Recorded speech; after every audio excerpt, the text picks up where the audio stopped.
16세기 영국의 극작가 셰익스피어의 작품 가운데 로미오와 줄리엣이라고 하는 작품이 있습니다. 이 작품은 로미오와 줄리엣이 서로 사랑을 하는 그런 작품입니다. 그런데 로미오가 줄리엣을 사랑하기 전에 또 다른 한 여자를 사랑하는 이야기가 나옵니다. 그 여자의 이름은 로절린이라고 하는 그런 여자입니다. 로미오가 줄리엣을 사랑하기 전에 로절린이라는 여자를 사랑하게 됩니다.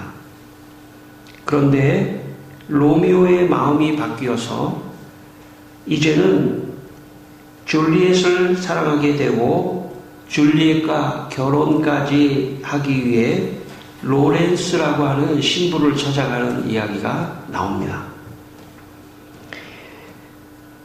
로렌스가 로미오를 만나고 로렌스 신부가 로미오를 꾸짖으면서 이런 말을 하는 장면이 나옵니다. 로절리는 잘 알고 있었거든. 내 사랑은 내용 없이 겉핥기로 외워대듯 하는 사랑이라는 것을. 그러자 로미오가 로렌스 신부에게 이렇게 대답을 합니다. 꾸짖지 마십시오. 이번에 제가 사랑하는 여자는 성의에는 성의로, 사랑에는 사랑으로 보답해 주는 여자입니다. 아마도 추측컨대 로미오가 로절린과 사랑을 할 때는 내용 없이 겉핥기로 외워대듯 하는 무성의한 사랑을 한 것 같습니다. 로미오가 자기 중심적으로 하는 사랑을 로절린도 받아들일 수 없었을지도 모릅니다. 그런데 이런 실패의 경험 때문이었는지 이번에는 로미오가 줄리엣에게 성의를 가지고 대하자 상대방도 성의로 대해주고 내용이 있는 사랑으로 대해주자 내용이 있는 사랑을 받은 것 같습니다.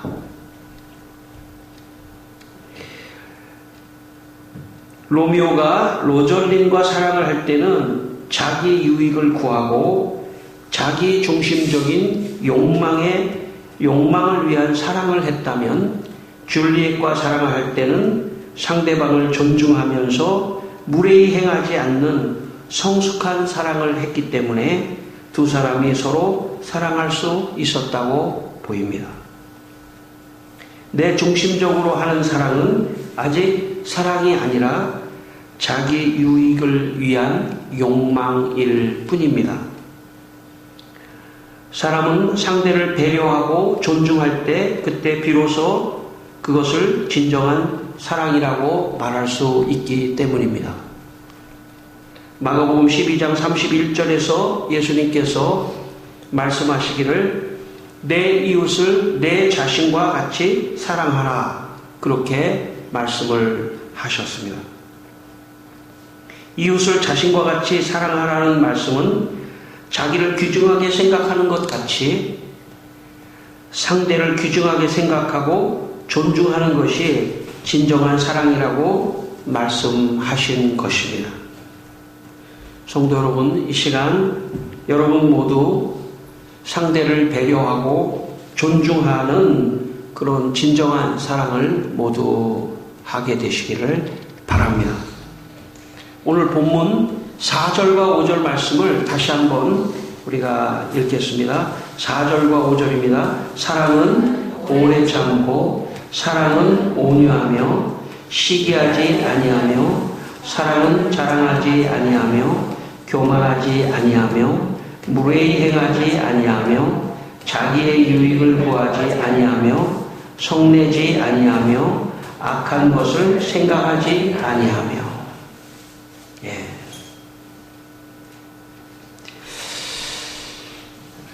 헬라 사람들은 사랑을 여러 가지로 많이 구분을 했지만 성경에는 딱 사랑하면 아가페 사랑, 이 사랑 하나로 모든 것을 다 포함하고 있습니다.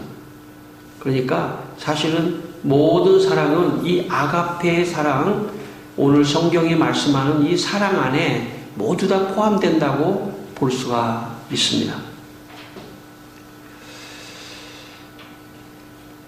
오늘 본문의 말씀은 사랑이 무엇인가, 사랑의 특성이 어떤 것인가, 어떻게 하는 것이 사랑하는 것인가 라고 하는 그 특성을 몇 가지로 말씀하고 있습니다. 사랑은 오래 참고, 그렇게 말씀합니다. 사랑은 오래 참고. 그러니까 사랑한다고 하는 것은, 상대를 사랑한다고 하는 것은 오래 참는 마음이 기본적으로 있을 때 사랑하고 있는 것입니다. 만약에 오래 참지 못하고 너무 급하게 무엇인가 너무 조급하게 상대에게 무엇인가를 요구한다면 그것은 어쩌면 사랑하는 것이 아니라 내 욕망을 채우는 것일 수도 있다는 것입니다. 두 번째, 온유하는 것입니다. 온유하는 것. 온유한 거에 반대가 있다면 사나운 거죠. 그러니까 상대를 향하여 온유할 수 있다면 그것은 사랑하고 있는 것입니다. 상대를 향하여 사납게 하고 있다면 그것은 사랑하고 있는 것이 아닐 수도 있습니다. 온유해야죠.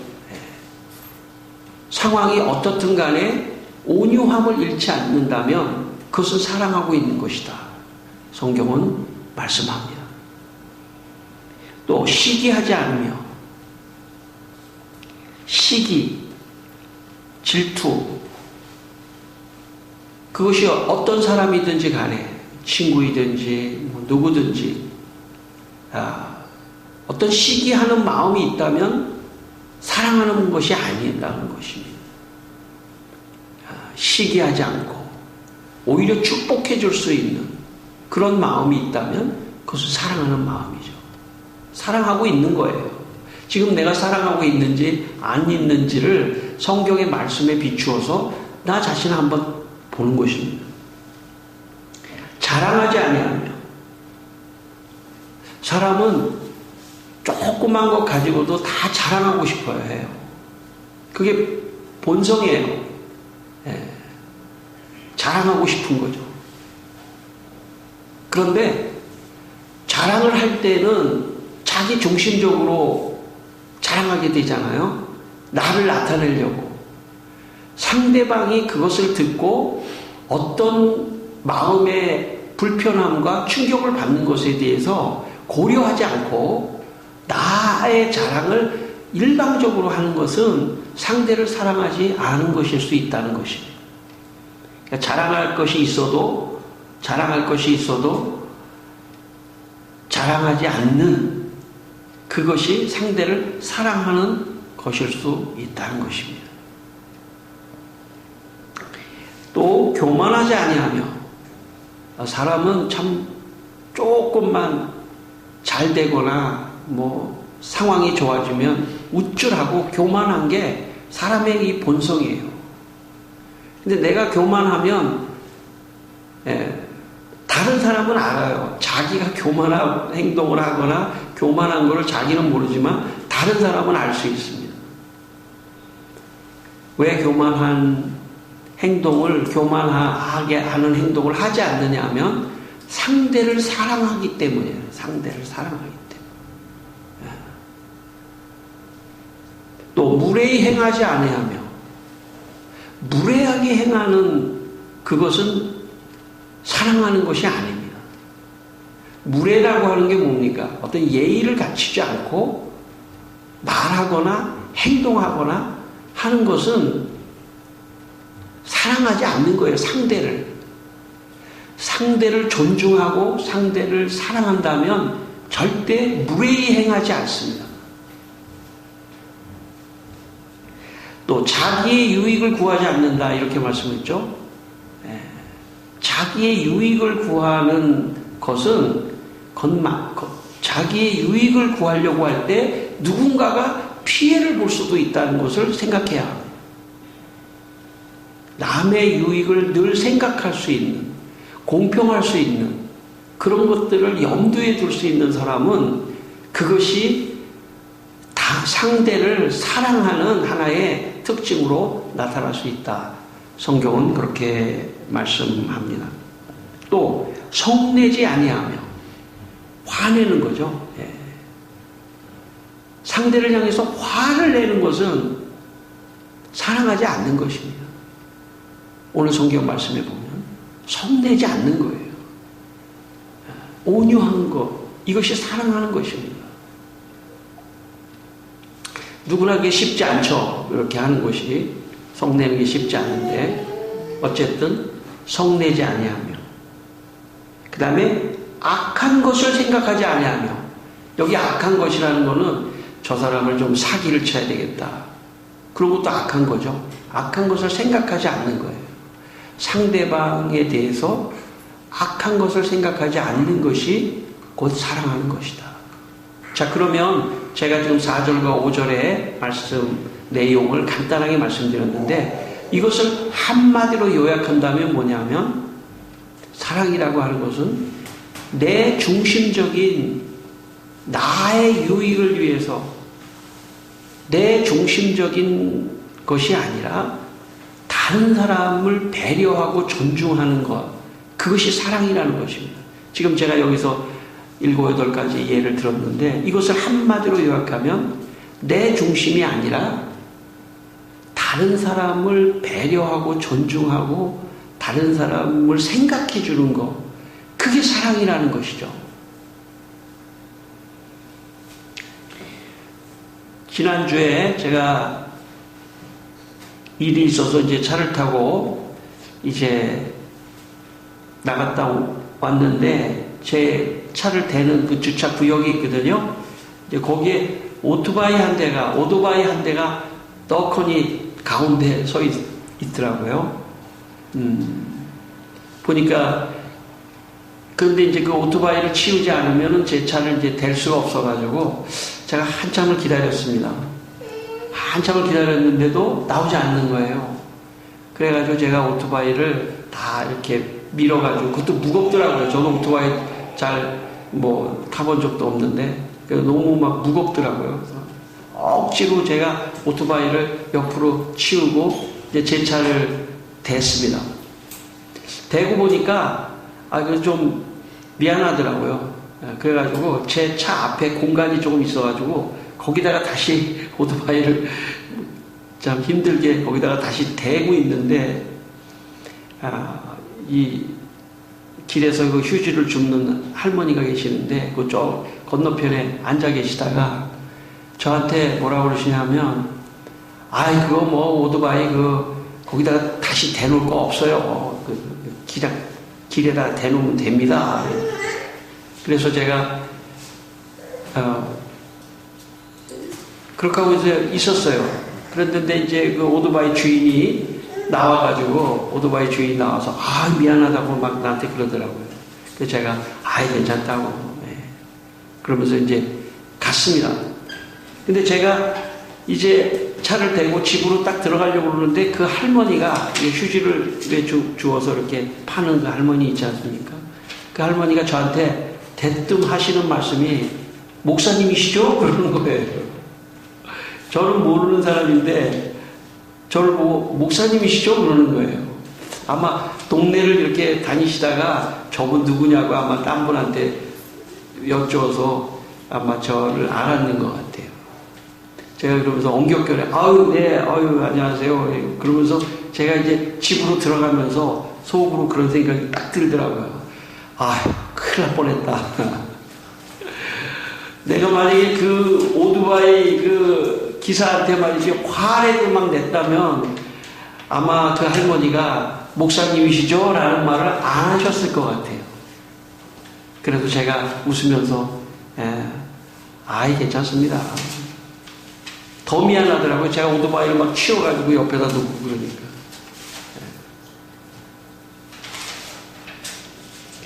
오늘 7절의 말씀을 읽겠습니다. 7절의 말씀을 함께 다시 읽겠습니다. 7절의 말씀입니다. 모든 것을 참으며 모든 것을 믿으며 모든 것을 바라며 모든 것을 견디느니라. 예. 이 말씀 지금 4절에서 7절까지 4절, 5절, 6절, 7절 이 네 절이 지금 사랑의 특성, 요소가 어떤 거냐를 좀 설명하고 있는데 제가 이 말씀을 가만히 묵상을 해보니까 공통점이 있더라고요. 뭐냐면 4절 처음에 사랑은 오래 참고 이런 말이 있어요. 근데 7절 마지막 또 7절에 처음에 보니까 모든 것을 참으며 그리고 결론 맨 마지막에 모든 것을 견디느니라 이렇게 되어 있습니다. 그러니까 이 사랑의 요소가 많지만 처음과 마지막에 이 참으며라고 하는 말을 하는 걸 볼 때 사랑의 요소 중에 참는 것이 굉장히 중요하다는 생각을 하게 되었습니다. 근데 여기 참을 때 참을 때 이 앞에 붙은 그 단어가 뭐냐면 참 때 오래 참고예요. 조금은 참을 수 있죠. 뭐 어떤 일이 일어날 때 조금은 참을 수 있는데 사랑은 오래 참을 수 있는 것이 사랑이라는 거예요. 그리고 두 번째 7절에 보면 모든 것을 참으며 그러니까 이거는 내가 참을 수 있는데 이거는 못 참겠어. 뭐 그럴 수 있지 않습니까? 나는 이거는 참을 수 있는데 이거는 못 참겠어. 반쪽 사랑이에요. 반쪽짜리. 모든 것을 참을 수 있는 그리고 맨 마지막에 모든 것을 견디느니라. 그러니까 아마 이 사랑의 요소 중에 가장 중요한 것은 참는 것 같아요. 내가 참을 수 있다면 지금 사랑하고 있는 거예요. 내가 지금 참되 오래 참으면 사랑하고 있는 거예요. 참되 모든 것을 참으면 지금 사랑하고 있는 거예요. 견딜 때 모든 것을 견딜 수 있다면 그것은 지금 사랑하고 있는 것이다. 성도 여러분, 오늘 이 아침 하나님 말씀을 통해서 우리 자신을 한번 돌아보기를 바랍니다. 사람은 하나님의 말씀이 그 사람의 마음을 지배하지 않으면요 사랑이 나올 수가 없어요. 인간은 죄의 속성이 있어서 하나님의 말씀이 들어오지 않으면 자기의 욕망의 사랑만 한다니까요. 자기의 이익을 위한 사랑만 해요. 반대로 가요. 다 오래 참지 못하고 급하고 온유하지 못하고 화를 내고 시기하고 악한 생각을 하고 그것은 자기 욕망의 사랑이에요. 그래서 서방 라틴 교구 아우구스티누스는 그가 쓴 그리스도 교양이라고 하는 책에서 사랑에 대해서 이렇게 말했습니다. 사실상 성경은 사랑 외에 아무것도 명하지 않고 욕망 외에 아무것도 반죄하지 않는다. 그러니까 성경을 통틀어서 우리 성도들에게 사랑하라 이렇게 말씀하고 있다는 거예요. 그리고 반대로 욕망, 자기를 위한 사랑은 욕망입니다. 욕망하지 말라. 그런 사랑을 살지 말라라는 거예요. 그러니까 사랑하라. 그럴 때 그 사랑은 지금 오늘 고린도전서 14장에 나와 있는 여러 가지 내용이 곧 사랑이에요. 내가 지금 다른 사람을 좋아하는 게 사랑이 아닙니다. 다른 사람을 내가 좋아하는 것은 나 때문에, 내 욕망 때문에 좋아한다는 것은 사랑이 아니라 욕망인 것입니다. 여러분, 부부간에도 욕망을 하고 있는지 사랑을 하고 있는지를 생각해 봐야 돼요. 내가 나를 위한, 내 유익을 위한 사랑을 하고 있다면 그것은 욕망이에요. 그래서 사실 부부가 진짜 사랑을 하기가 쉽지 않아요.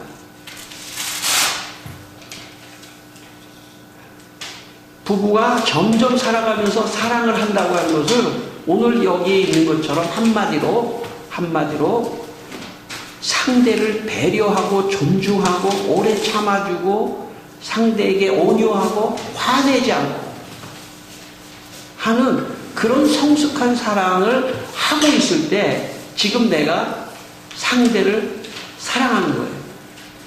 자녀를 향해서도 마찬가지입니다. 자녀를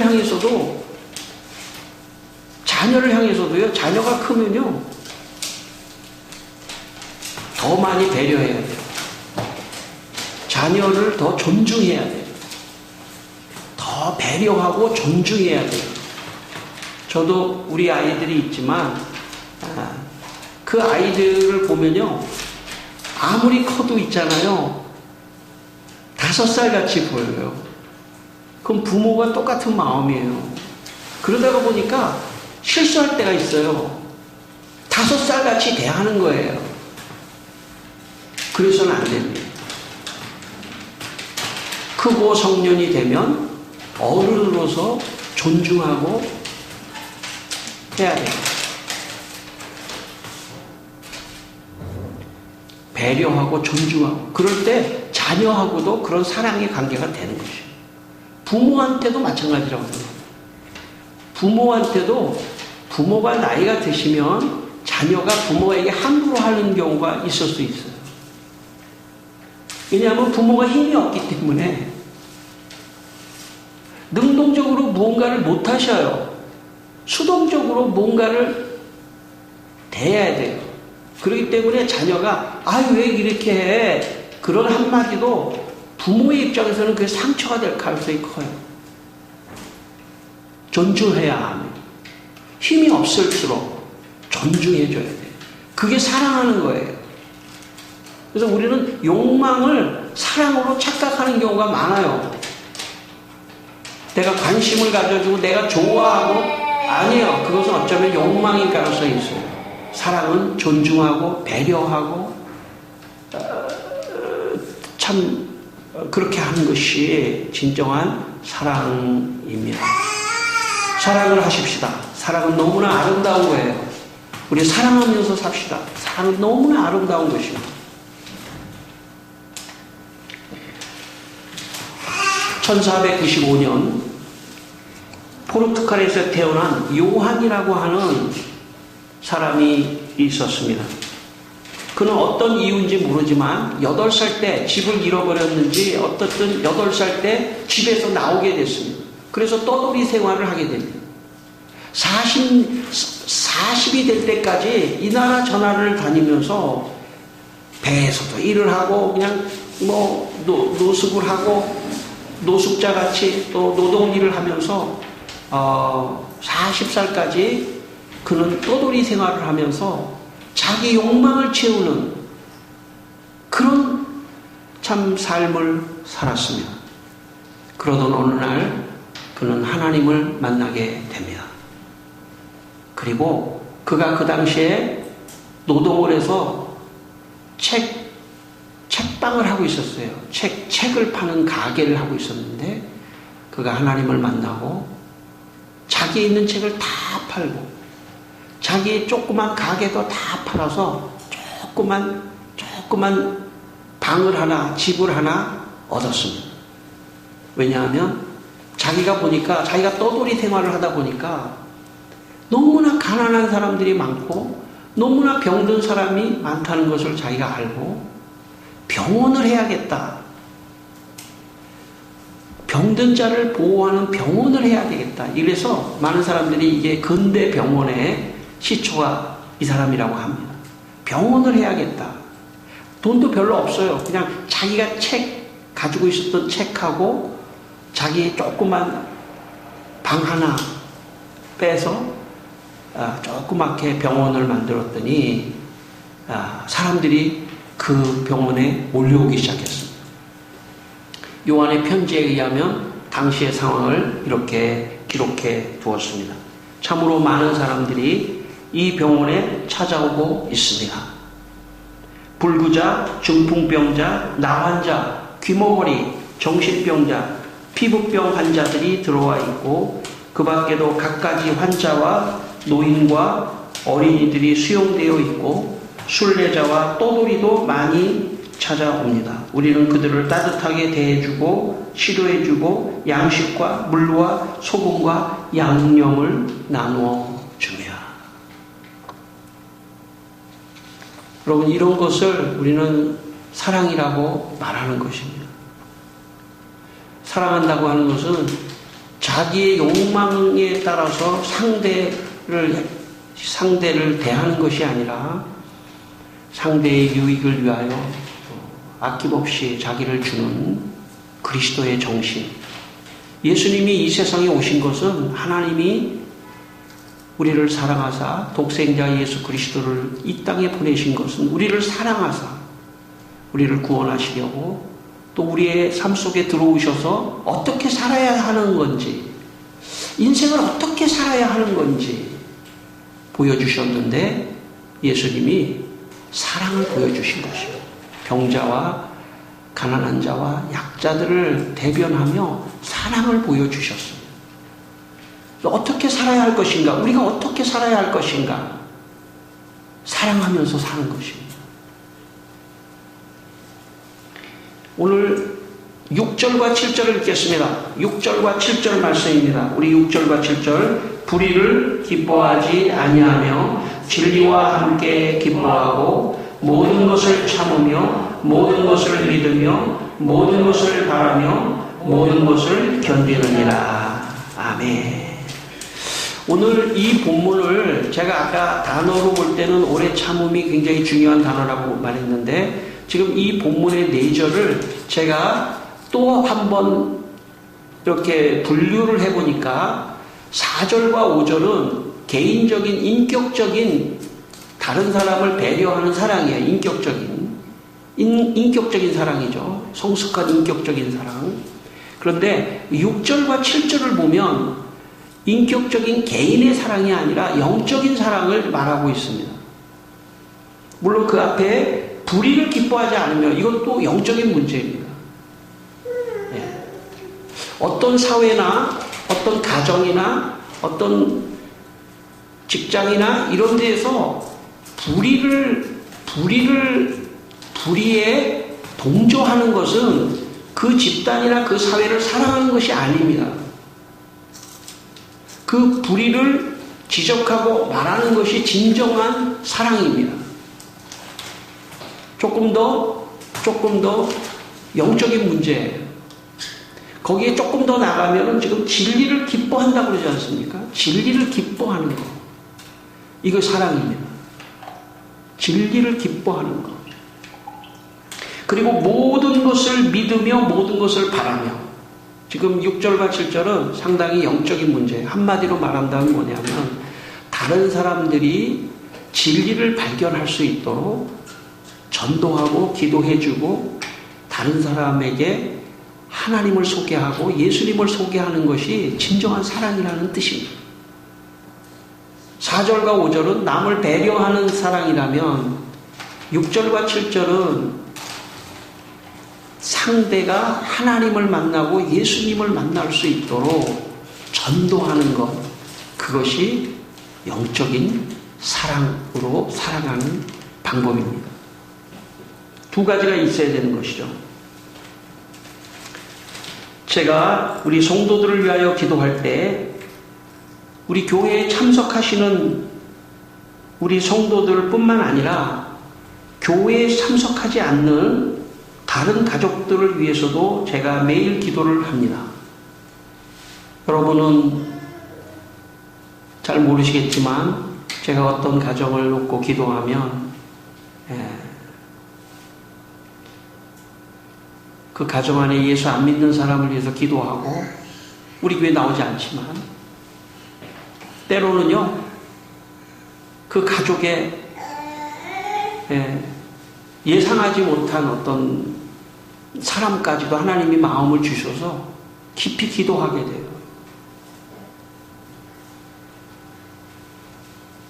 왜 그럴까요? 예수를 믿는 것이 가장 큰 사랑이라고 하는 것을 목회자를 통해서 하나님께서 역사하고 있는 것입니다. 즉 그 가정을 사랑하고 있는 것입니다.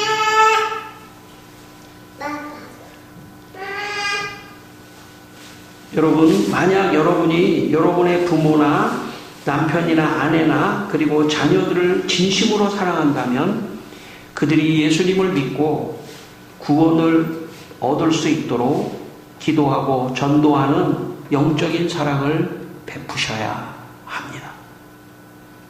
하나님은 반드시 기도에 응답을 하셔요.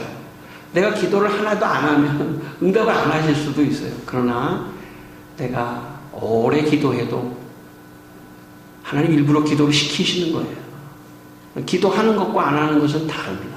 저는 여러분의 가정에 예수 안 믿는 분이 계시다면 기도하시기를 바랍니다.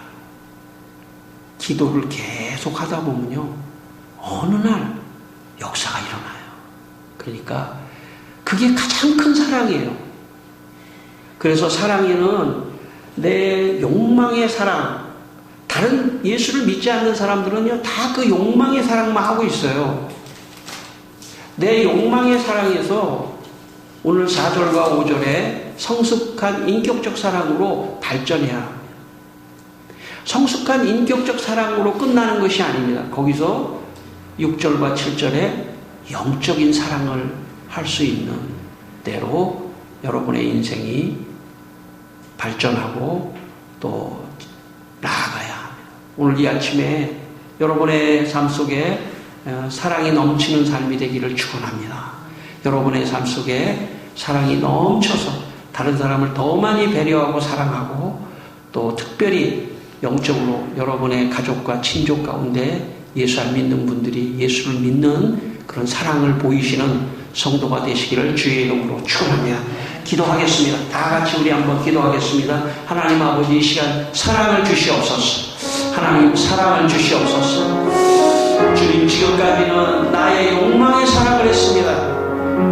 나를 위한 사랑, 나의 유익을 위한 사랑만 했습니다. 주여 용서하여 주시고 오늘 말씀 있는 것처럼 아버지 하나님 오래 참아주고 또 온유하고 시기하지 않고 자랑하지 않고 교만하지 않고 무례히 행하지 않고 자기의 유익을 구하지 않고 성내지 않고 악한 것을 생각하지 않는 그런 성숙한 사랑을 할 수 있도록 도와주시옵소서. 또한 불의를 기뻐하지 아니하고 진리와 함께 기뻐하고 모든 것을 믿으며 모든 것을 바라는 그런 영적인 사랑을 통해서 우리 가족과 많은 분들, 예수 안 믿는 분들이 예수를 믿는 그런 은혜가 넘치게 하여 주시옵소서. 아버지 하나님, 우리 성도들에게 사랑을 충만히 부어주셔서 자기 유익을 구하는 욕망의 사랑에서 벗어나 성숙한 인격적 사랑을 하게 하시고 여기에 더 넘어서 사람들의 영혼을 구원하는 영적인 사랑을 베푸는 분들이 다 되도록 축복하여 주시옵소서. 예수님 이름으로 기도드리옵나이다. 아멘.